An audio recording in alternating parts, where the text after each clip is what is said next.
your husband was forced to defend you at his own conference.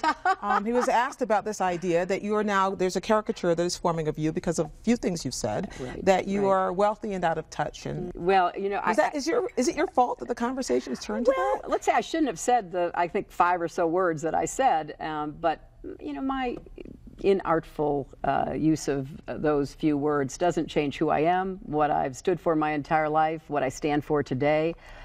Bill and I have had terrific opportunities. Both of us, you know, have worked hard, but we've been grateful for everything that we've been able to achieve. You know, my attitude about this, Gwen, is that if others want to, you know, take things out of context or try to, you know, create some caricature. But it sticks sometimes. Well, ask Mitt Romney. Well, that's a false equivalency. But, you know, people can judge me for what I've done. And I think when somebody's out in the public eye, that's what they do.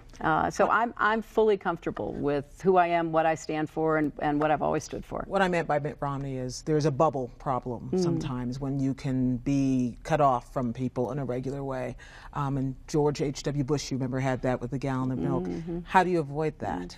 Well, I think if you come from where I came from and where I have always been, you know, I've always been reaching out, and, you know, whether it's talking with our neighbors or, you know, going shopping or standing, you know, talking to people in these bookstores and hearing what's on their minds, or even the work I did for 8 years as a senator to bring new jobs to New York and stand up for the people I represented. And frankly, as I traveled around as Secretary of State, as I write in the book, part of what I was trying to do was to figure out ways to create more jobs at home by standing up against the unfair competition and the barriers to American businesses that hurt American workers. So my husband was very sweet today, but I don't need anybody to defend my record. I think my record speaks for itself.